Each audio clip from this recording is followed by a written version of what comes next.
ग्राम कचहरी का आप नाम तो जरूर सुने होंगे, हो सकता है कि आप देखे भी होंगे, लेकिन ग्राम कचहरी का क्या पावर होता है, क्या अधिकार होता है और कैसे आप उसका जो है इस्तेमाल कर सकते हैं, ये समझना बेहद जरूरी है। तो आज जो हम बताने जा रहे हैं कि ग्राम कचहरी और हमारा जो कानून है उसके बीच में आप जो देख रहे हैं कि ग्राम कचहरी के द्वारा भी फैसला किया जाता है, और वो फैसला जो हमारा न्यायालय है, क्या वहां पे वो फैसला मान्य होता है, क्या न्यायालय उस फैसले को मानने को तैयार होता है, या उसका कोई वैल्यू होता या नहीं होता है।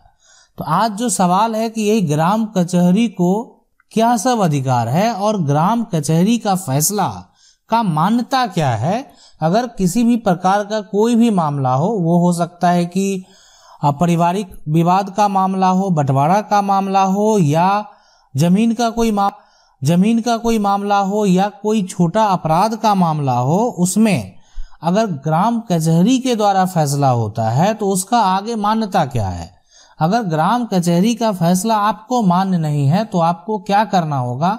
क्या सब उसके लिए नियम प्रक्रिया बनाया गया है, ये भी समझना बेहद जरूरी है। देखिए, सबसे पहले ये देखें कि धारा जो है 107 के तहत, ठीक है, धारा 107 के तहत तो ग्राम कचहरी है ना, ग्राम कचहरी जो है उसको ये पावर दे दिया गया है कि अगर कोई विवाद हो, अब बहुत बड़ा विवाद है तो वो अलग बात हो गई, लेकिन छोटा विवाद में अगर किसी प्रकार का जुर्माना अगर करना हो तो ग्राम कचहरी को ऐसा पावर दे दिया गया है कि ग्राम कचहरी के द्वारा 1000 रुपये का जो है वो जुर्माना किया जा सकता है अगर कोई मामला हो। ग्राम कचहरी के द्वारा किसी को सजा नहीं सुनाया जा सकता है। आप समझ सकते हैं कि वो भी एक प्रकार का कोर्ट ही है, लेकिन ग्राम कचहरी को इतना पावर भी नहीं दे दिया गया है कि वो किसी को सजा सुना सके। लेकिन धारा जो 110 है, धारा 110 में ऐसा प्रावधान है, ग्राम कचहरी को ऐसा पावर दिया गया है कि कोई भी अगर संपत्ति का मामला है, मतलब पैसा का लेन देन का मामला है, और वो मामला जो है आप समझ सकते हैं 10,000 रुपये तक का है, लगान की वसूली का हो, या मान लेते हैं कोई व्यक्ति किसी को क्षति पहुंचा देता है, उस केस में भी, या बंटवारा का मामला है तो उस केस में भी, या मान लेते हैं किसी पे कोई व्यक्ति के द्वारा अत्याचार किया गया, तो ये सभी मामले का निपटारा जो है वो ग्राम कचहरी के द्वारा होगा। अब जितने भी परिवार के बंटवारे के हैं, है ना, बंटवारा का मामला है, तो वो भी जो भी मामले सुने जाएंगे वो ग्राम कचहरी के द्वारा जो है वो सुना जाएगा। अब अगर ग्रामीण क्षेत्र में किसी भी प्रकार का अपराध होता है, अपराध कहीं भी हो सकता है, तो ग्राम कचहरी को जो है धारा 113 में ऐसा प्रावधान है कि किसी थाना के प्रभारी जो भी पदाधिकारी हैं वो ग्राम कचहरी के द्वारा कोई भी किसी प्रकार का अपराध हो उसका सूचना देने का प्रावधान है। अब मान लेते हैं ग्रामीण क्षेत्र का कोई मामला है, अब अगर थाना को कोई सूचित ही नहीं करे, बहुत लोग क्या होता है कि डर जाते हैं, उनको लगता है कि हम क्यों जाएं, मेरा तो इसमें कोई भी मामला, हम उस मामले में बेकार का क्यों पड़े। लेकिन ग्राम कचहरी की एक जिम्मेवारी होती है, तो ग्राम कचहरी को ऐसा प्रावधान है कि वो उसकी सूचना जो है नजदीकी जो उनके एरिया के थाना है, उनके जो भी पदाधिकारी हैं, थाना प्रभारी हैं, उनको ये दें। अब अगर मान लेते हैं यहाँ पर कोई भी ऐसा मामला है जहाँ पे ग्राम जो है कचहरी में, है ना, कचहरी में जो भी व्यवस्था है, अब वहाँ पे किसी व्यक्ति को बुलावा आ गया तो वहाँ पे बहस करना, और मतलब एक तरह से आप अपना पक्ष को रखने के लिए बहस कर रहे हैं, किसी को बीच में इन्वॉल्व कर रहे हैं, तो ये सारा वहाँ पर इस पे जो है धारा 116 के तहत जो है वो 116 के तहत रोक लगा दिया गया है, ठीक है। लेकिन धारा जो 117 है उसमें ऐसा प्रावधान किया गया है कि आप खुद मान लेते हैं आप पर कोई एक तरह से ग्राम कचहरी में आपको बुलावा आया, तो आप खुद हो गए, आपके परिवार के कोई लोग हो गए, ठीक है, वो हो गए, तो वो वहां पे खुद जाके आपको पक्ष जो है रखना होगा, वहां पे आपको उपस्थित होना होगा। लेकिन देखिए ग्राम न्यायालय में जब भी आप जाएंगे तो जो भी ग्राम कचहरी के द्वारा जो भी आपका एक तरह से उनका फैसला दिया गया है, तो उस पे डिपेंड करता है कि किस तरह का मामला। आप ऊपरी अदालत तो जा ही सकते हैं, लेकिन उसके क्या नियम है वो भी हम आपको बताते हैं। कि मान लेते हैं किसी व्यक्ति को ग्राम कचहरी का जो फैसला है वो मान्य नहीं है, वो किसी भी प्रकार का फैसला है, लेकिन ग्राम कचहरी जो है उसको मानने से तैयार नहीं है, तो उस केस में क्या करना होता है। देखिए उसके ऊपर जो है यानी कोर्ट बनाया गया है वो है यानी मुंसिफ। अगर मान लेते हैं आपका संपत्ति का कोई विवाद है और ग्राम कचहरी या कोई भी अन्य प्रकार का भी विवाद है, तो ग्राम कचहरी का फैसला मान लेते हैं आप मान्य नहीं है, तो क्या करेंगे। आप मान्य नहीं है तो ठीक है, आपको वो मामला स्वीकार नहीं है, तो आप उसके बाद मुंसिफ जो अदालत है वहां पे आपको केस जो है वो फाइल करना होगा। आप उस पे जो है जो भी विवाद है उस पे केस फाइल करेंगे। उसके ऊपर भी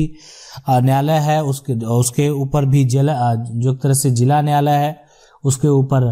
हाई कोर्ट है, सुप्रीम कोर्ट है, तो ऊपर बहुत सारे हैं। लेकिन अगर आपका ग्राम कचहरी का मामला है और आप उसको स्वीकार नहीं करते हैं तो उसके ऊपर आप मुंसिफ अदालत में जा सकते हैं। अब ग्राम कचहरी को ऐसा कोई पावर नहीं दिया गया कि किसी के खिलाफ जो है वारंट जारी कर दे, है ना, किसी के खिलाफ जो है कानूनी का एक तरह से कोई भी हथकंडा अपना, ऐसा कोई प्रावधान नहीं। आप ठीक है, आपका जो फैसला हो गया, अगर वो मान लेते हैं वो आपको लगता है कि वो व्यक्ति अपराध कर सकता है तो उसकी सूचना आप नजदीकी थाना में दे सकते हैं। अगर मान लेते हैं कोई व्यक्ति ग्राम कचहरी में उपस्थित होने से असमर्थ हो जाए, ग्राम कचहरी लगा लेकिन वो व्यक्ति वहां पे नहीं जाए, तो ऐसी परिस्थिति में जो है जमानती वारंट जो है न्यायिक दंडाधिकारी के पास से वो दिया जाता है कि ग्राम कचहरी लग गया, मान लेते हैं ग्राम कचहरी में बहुत सारे, लेकिन आप नहीं पहुंचे, तो ये हो सकता है कि वो जमानती वारंट जो है आपके खिलाफ निकलेगा। ऐसा नहीं कि आपको वहां पे अरेस्ट कर लिया जाएगा, तो फिर मजिस्ट्रेट के सामने जो आपको पेश होना होगा कि आपने ग्राम कचहरी में क्यों नहीं गए, जो रीजन है वो सारा प्रक्रिया जो होगा अब फिर वहां पे होगा। तो ये पूरा प्रक्रिया होता है, ठीक है। यानी वो अब फिर मजिस्ट्रेट के पास से जो थाना को रिपोर्ट दिया जाएगा कि उस व्यक्ति के बारे में पता लगाइए वो क्यों नहीं ग्राम कचहरी में उपस्थित हुए। आप अगर मजिस्ट्रेट के पास भी उपस्थित नहीं होंगे, उसका उल्लंघन करेंगे, तो आपका हो सकता है कि गैर जमानती वारंट भी इशू हो जाए। अभी तो आपका जमानती वारंट दिया गया, ठीक है। तो ये होता है। धारा 122 में जो है यानी ऐसा प्रावधान दिया गया है कि जो भी न्यायाधीश हैं वो ग्राम कचहरी के द्वारा जो भी फैसला दिया गया तो उसका वो निरीक्षण करने में सक्षम है। देखिए ये जो पूरा एक तरह से बनाया गया सिस्टम, जो संविधान बनाया गया, नियम बनाया गया, वो एक तरह से इस मामले को जमीनी स्तर पे ग्रामीण क्षेत्रों में या जो मामले छोटे छोटे मामले होते हैं उसको निपटारा करने के लिए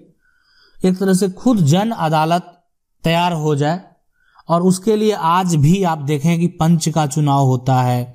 सरपंच का चुनाव होता है, इसीलिए होता है क्योंकि छोटे छोटे मामले जो हैं उप सरपंच का यहाँ पे जो है होता है। तो ये सारे लोगों का जो चुनाव किया जाता है ताकि जो छोटा छोटा मामला हो उसका निपटारा जो है उसी स्तर पे हो सके, है ना। उसके लिए जो है ऐसा नहीं कि को कोर्ट में जाना पड़े, केस फाइल करना पड़े और जितना भी प्रक्रिया होता है उस उलझन में पड़ना पड़े। तो ये सारा प्रक्रिया इसीलिए खुद जो है जनता के द्वारा चुने हुए प्रतिनिधि होते हैं और उनका जो फैसला होता है वो मानना पड़ता है। अगर आप नहीं मानते हैं तो फिर आप जो उसके ऊपरी अदालत है आप वहां पे जा सकते हैं। अब यहाँ पे क्या होता है कि ये तो हो गए एक बेसिक जो ग्राम कचहरी को कानून जो है कानूनी अधिकार है, लेकिन कुछ ऐसे अधिकार होते हैं जो राज्य सरकार के द्वारा भी तय किए जाते हैं। वो डिपेंड करता है कि आप किस राज्य से बिलोंग करते हैं। तो ये एक तरह से जो है ये नॉर्मल है, यानी ये लगभग सभी राज्यों में, यानी हमारा जो कानून है, हमारा जो संविधान है उसमें ये सारे प्रावधान हैं। लेकिन कुछ ऐसे बहुत सारे ऐसे राज्य हैं जहाँ पे जो है उनका इसके अलावा भी कुछ एक्स्ट्रा पावर जो है वो ग्राम कचहरी को दिया जाता है, तो वो डिपेंड करता है आपके राज्य के ऊपर। आशा करते हैं आप इसको अच्छे से समझ गए होंगे। अगर आपको वीडियो अच्छा लगा, वीडियो को लाइक जरूर कर दें। चैनल को अगर पहली बार देख रहे हैं, सब्सक्राइब करके जो बेल आइकन है उसको जरूर दबा लें। मिलते हैं अगले